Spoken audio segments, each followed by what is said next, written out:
James Cameron is a perfectionist, the kind of director who once risked his own health diving to the Titanic's wreck just to get a single shot right. So when he says he regrets making a movie, it means something went seriously wrong. But it wasn't the story. It wasn't the effects. It was her. And the real reason behind his regret? Almost nobody saw it coming. When Terminator: Dark Fate was announced, it sounded like a comeback story. James Cameron was returning as producer, Linda Hamilton was back as Sarah Connor, and the studio pitched it as the true sequel to T2, Judgment Day. Fans were hyped. This was supposed to erase the missteps of the past sequels and breathe life back into the franchise. But behind that excitement was pressure, huge pressure. Cameron had to prove the series still mattered. He put his name and reputation on the line, but as filming started, things began to feel off. And it had everything to do with one decision he thought would be a game changer. But that decision would soon come back to haunt him. For years, the Terminator franchise had been on life support. After T2, Judgment Day blew everyone's minds back in 1991. Every follow-up seemed to fall flat, either critically, financially, or both. Cameron had walked away after T2, and while studios kept trying to revive the brand, none of the sequels could capture the raw intensity or groundbreaking vision that made the originals iconic. So when Terminator: Dark Fate was announced in 2019, it was marketed as a reset, a clean slate. Cameron was back on board, not as director this time, but in a guiding role as producer. That alone got fans buzzing. But what really lit the internet on fire was the return of Linda Hamilton, the original Sarah Connor, for the first time in nearly 3 decades. On paper, it sounded perfect. A reunion of the original Dream Team. Cameron believed that bringing back Hamilton would anchor the story in emotional truth and nostalgia. He even helped shape the story personally, making sure it ignored all the sequels after T2. He was confident. This wasn't just another reboot. It was supposed to be the redemption arc, for the franchise, for the characters, and maybe even for Cameron himself. But things didn't unfold the way he expected. From the very beginning of production, cracks started to show. Creative visions clashed. Tensions rose. And Cameron would later admit that the pressure to juggle fan expectations, studio demands, and personal loyalty may have blinded him to something major. Because despite all the planning and all the hype, something was deeply wrong. And it had everything to do with the person he'd fought to bring back. And that person, she would become the center of his biggest regret. When James Cameron approached Linda Hamilton to reprise her role, it wasn't a simple yes. In fact, she hesitated for years. Hamilton had stepped away from Hollywood after the 90s, dealing with personal challenges and intentionally avoiding the spotlight. She wasn't interested in rehashing old roles or living in the shadow of a character she played decades ago. Cameron had to convince her this story would be different, more grounded, more real. He painted a vision of an older, more broken Sarah Connor, someone scarred by loss, worn down by time and hardened by guilt. Hamilton finally agreed, but she made it clear. She wasn't interested in nostalgia. She wanted a raw, complicated version of Sarah. Cameron supported that, at first. But once production began, things got messy. The script kept changing, multiple writers were involved, and the tone wavered between gritty character drama and loud blockbuster spectacle. Hamilton later admitted she didn't even recognize her own character anymore. She reportedly clashed with the creative team over Sarah's motivations and arc. And while Cameron wasn't directing, he still had creative control, which meant every conflict eventually circled back to him. And this wasn't just a disagreement over lines or costumes. it ran much deeper. What most fans didn't see was how fractured the production really was. Dark Fate wasn't just Cameron's vision. It had multiple producers, a director, Tim Miller, with his own style, and studio executives pushing for a more modern tone. Cameron wanted to push boundaries, Hamilton wanted realism, and the studio wanted box office success.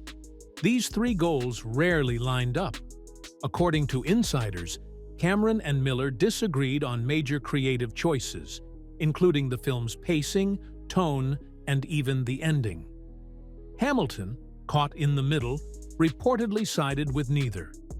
She was frustrated that her version of Sarah Connor, an older woman dealing with grief, rage, and trauma, kept getting diluted by last-minute rewrites and action-heavy sequences that felt hollow. Cameron would later admit in interviews that the film was pulled in too many directions. He tried to make everyone happy, the fans, the studio, the returning cast. But in trying to please everyone, the story lost its edge. The version of Dark Fate that hit theaters was a compromise. And, to Cameron, a painful one. And when the film finally dropped, the reaction would only make things worse. When Dark Fate finally hit theaters, expectations were sky high. This was the big comeback. The original cast, James Cameron's stamp of approval. Everything was in place. But the moment the credits rolled, something was off. Critics were lukewarm. Audiences were split. And hardcore fans? Some were straight up furious. One of the boldest and most controversial decisions was killing off John Connor in the first 5 minutes of the film. The entire emotional core of the first two Terminator movies was erased instantly. Fans who had followed the franchise for decades felt betrayed. Online backlash was immediate, and it hit hard. Linda Hamilton, despite her intense performance, was also criticized. Some felt her character was underused or sidelined. Others said she looked like she didn't want to be there, a criticism that, unfortunately, wasn't entirely off base. Hamilton herself later said she wasn't sure she'd ever play Sarah again, and that she wasn't happy with how the movie turned out. For Cameron, who had pushed so hard to bring Hamilton back and sold the movie as a return to form, it was a gut punch. And that's when the regret started creeping in. A year after Dark Fate flopped, James Cameron finally broke his silence. In interviews, he admitted what many had already suspected. He never should have made the film the way he did. He called himself the granddad of the franchise, implying that maybe he was too far removed to really steer it right. But it wasn't just about the plot or box office. He specifically mentioned the decision to bring Linda Hamilton back. Cameron said that while he loved Hamilton and respected her work, he now questioned whether her return had hurt more than it helped. Her character brought emotional weight, but also creative complications. He admitted they were looking backward when they should have been looking forward. And perhaps most surprisingly, Cameron suggested that if he could do it over again, he wouldn't have brought back any legacy characters at all. Not even Sarah Connor. That's a bold statement, especially from the man who once called her one of the strongest female leads in film history. For fans who grew up idolizing the original Terminator duo, it was almost surreal to hear. But for Cameron, it was the harsh reality of chasing the past and learning the hard way that nostalgia doesn't always save a movie. And unfortunately for him, the fallout didn't end there. After Dark Fate underperformed, the consequences rippled beyond just James Cameron's personal disappointment. The film barely broke even, despite its massive $185 million budget. That kind of loss doesn't go unnoticed in Hollywood. And the Terminator franchise, once considered untouchable, was now officially labeled a financial risk. Studios quietly shelved any plans for future sequels. The ambitious trilogy Cameron had teased? Cancelled. And just like that, Terminator was dead again. Not because of a lack of talent, but because of too many cooks in the kitchen, and one painful miscalculation, believing that legacy alone would carry the story. As for Linda Hamilton, she returned to her quiet life almost immediately. In interviews, she said she was relieved that the film didn't lead to another sequel. Her words were blunt. She wasn't interested in revisiting Sarah Connor again, especially under those conditions. Internally, reports say Cameron was frustrated, not just with the film's failure, but with the pressure he felt to make decisions that weren't fully his. He later hinted that he had to fight to keep certain scenes in, and ultimately lost creative battles with the studio, and even with director Tim Miller. The project that was meant to honor the past ended up becoming a reminder of everything that could go wrong when vision and execution aren't in sync. But even after all that, Cameron's final reflection caught everyone off guard. In a rare moment of raw honesty, James Cameron finally said what fans never expected to hear. He regretted making the movie entirely. He didn't just regret how it turned out. He regretted the decision to bring it back at all. In one interview, he said, "I don't know if I would want to make that film now." For a filmmaker known for defending even his most divisive projects, this admission hit differently. He acknowledged that trying to blend nostalgia with a fresh story had been a mistake. The emotional weight Linda Hamilton brought to the role clashed with the action-heavy tone the studio demanded. And somewhere in that chaos, the soul of the film was lost. He wasn't blaming her, not directly. But it was clear that bringing her back, while powerful in theory, had reopened old creative wounds that never fully healed. More than anything, Cameron seemed to realize that Dark Fate wasn't just a movie about killer robots or alternate futures. It was a reflection of his own creative struggle, trying to honor what came before while being trapped by it at the same time.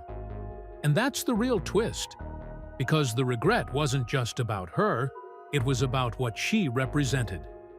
James Cameron has built a career on breaking boundaries: Titanic, Avatar, Aliens, but Terminator. Dark Fate reminded him, and all of us, that even legends can get trapped by their own legacy. His regret wasn't just about one movie. It was about chasing the past, trying to recreate a moment that had already passed. And in bringing Linda Hamilton back, he was forced to confront the reality that some icons belong to a different time. In the end, Dark Fate didn't fail because of bad acting or poor direction. It failed because it tried to be two things at once: a tribute to what was, and a leap into what could be. And for Cameron, that balancing act was one gamble too many.